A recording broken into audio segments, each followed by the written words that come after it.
Gabe, it's been quite a journey, isn't it? It sure has. What's it been, 13 years now? Oh, yeah. I remember meeting you in September 2007. You remember that date? I do. Oh, man, I was absolutely amazed. We're digging in your soil, and I'm digging this amazing soil, and I was perplexed. You remember that facial expression I had? I always tell people that was a training for NRCS, and there was a group of, maybe 30, 35 people there.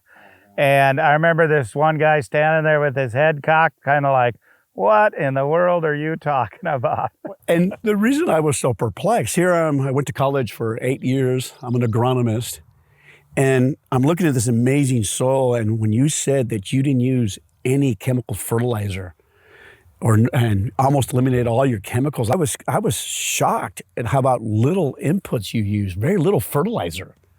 Well, and that all comes about from being blessed. You know, I tell people the good Lord blessed my family and I with 3 years of hail and a year of drought. And when you're faced with those challenging situations, you have to cut expenses where you can. What do you think you learned during those 4 years of trial? I mean, that is hard. Can you imagine all the things you went through?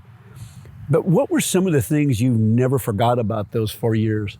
Well, when you really look back now, realize that when it was occurring, I was just trying to stay alive. I was just trying to feed my family and keep the banker at bay so he wouldn't foreclose on me. But my wife and I had purchased the farm in 1991 from her parents who had farmed it since 1956. Heavy tillage, half summer fallow, half crop, very little diversity, spring wheat, occasionally oats and barley. That was about it. Cattle, set stock, season-long grazing, a pretty common occurrence for that day in that era. Well, me not being from a farm, I think although it was difficult that I had to learn everything the hard way, usually twice, my mind was open. And so I was willing to try new things.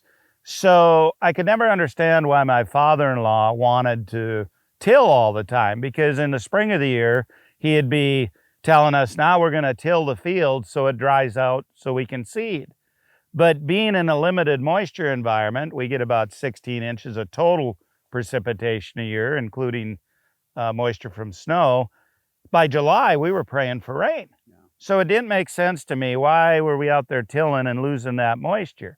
And no-till was kind of getting going back then. Dwayne Beck was starting to get some heads turned and some people moving down the no-till path. And so I listened to it and I just thought, you know, I need to do that on my ranch. So in the spring of 1994, we sold all of our tillage equipment so I could afford to buy a no-till drill. And we've been 100% zero-till ever since. Well, I didn't know back then that that was one of the principles of soil health.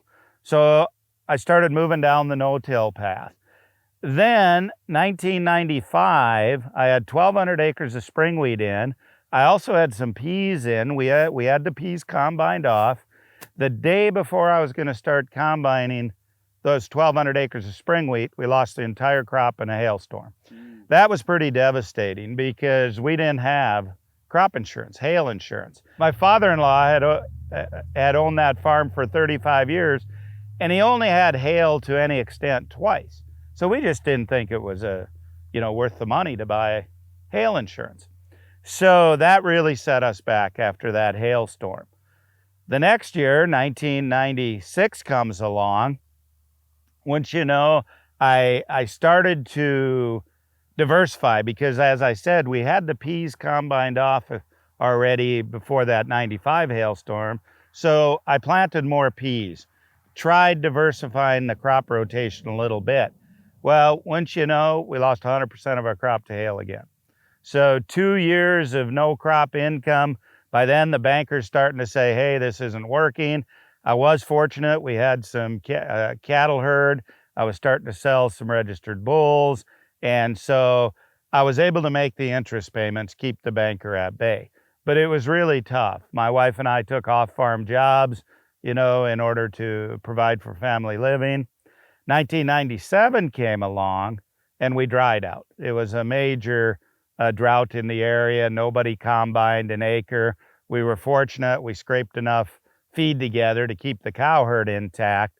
But again, I couldn't make my payments to the bank. Now, I was very fortunate in that the land payment was on a contract for deed with my in-laws. So I was pretty sure they weren't going to foreclose on me, So the banker probably thought, well, if we foreclose on this guy, what do we get? A no-till drill, an old 4440 John Deere tractor? There wasn't enough to do that. So they stuck with us. So in 1996, after that second hailstorm, that occurred a little earlier in the season, and I was actually able to go in and seed winter triticale and hairy vetch. I had studied and found that crop combination that maybe it's something I could put in and get some feed for the livestock.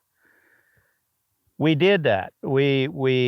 The spring of 1997, we at least got some forage there and were able to put it up for feed for the livestock. Little did we know 1997 would be a very dry year, and we didn't end up combining any crops that year. Total disaster.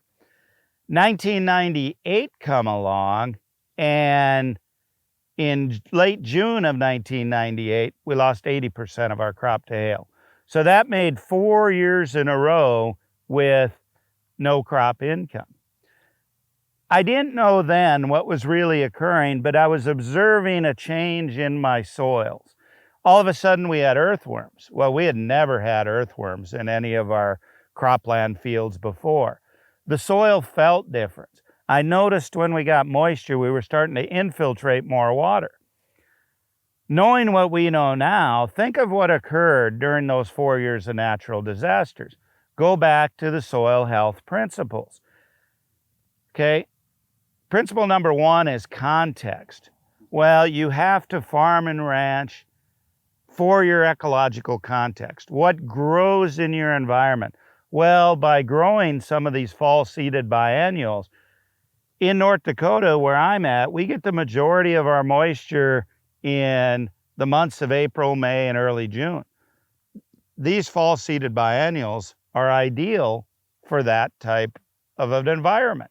So I was starting to understand my ecological context, and we'll talk more about that. The second principle is least amount of mechanical and chemical disturbance possible. Well, I'd already went no-till back in 1994, so we were doing no mechanical disturbance, but because of financial constraints, I wasn't able to buy all the synthetic fertility. So we had backed way off on the synthetic inputs. We weren't buying the herbicides. We weren't using fungicides or pesticides. So even though I thought that was the thing to do, was to use those, financially I couldn't afford them. So we just backed off. So I was actually addressing that second principle.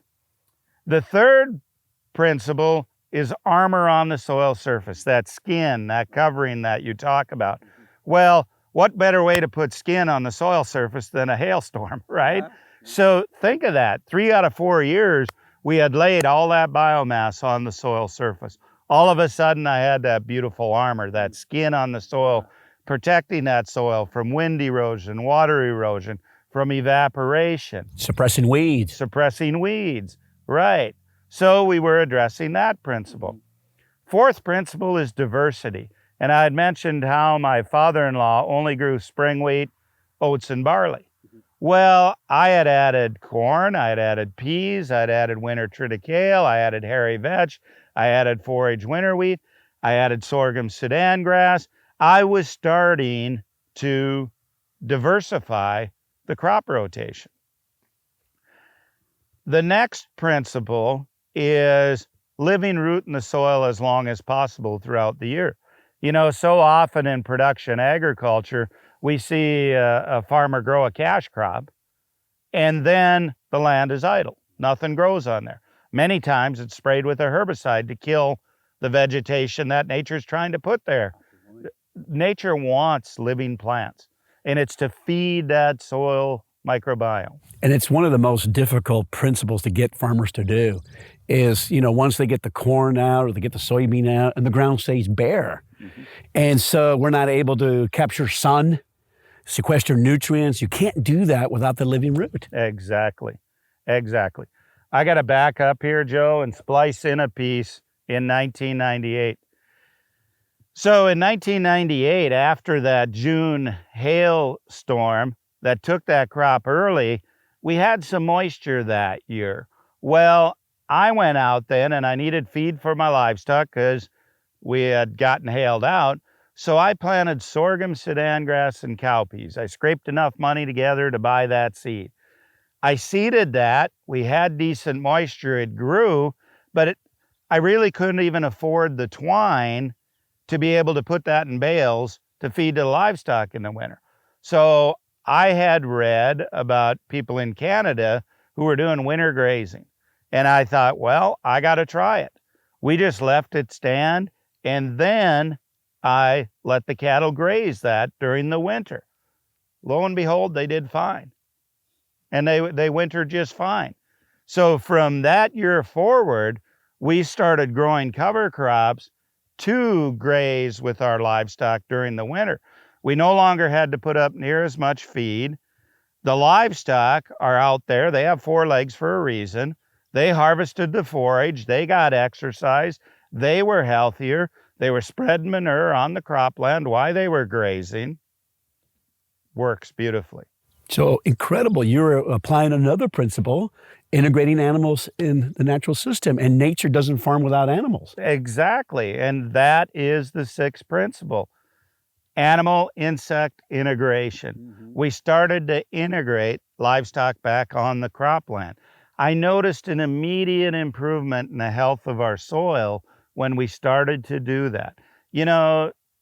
Today you can drive over vast areas of the Central Plains and the large grain growing regions, and they've removed all the fences. They don't have animals integrated into the system. Where in nature do you not find animals and insects? Sir Albert Howard used to say, nature doesn't farm without animals. And you're exactly right, Gabe. I got to back up a little bit. I'm just amazed of your story. You and I have talked many times. It was a miracle. Think about statistically all these things happening year after year after year, and how divine providence, God just guided you through all these principles. I think sometimes people think that you applied these principles all at one time. No. The interesting thing about those 4 years of natural disasters, I had one other neighbor who got hit 3 out of the 4 years. Mm-hmm. Several neighbors got hit 2 out of the 4 years, but I was the only one 4 out of 4.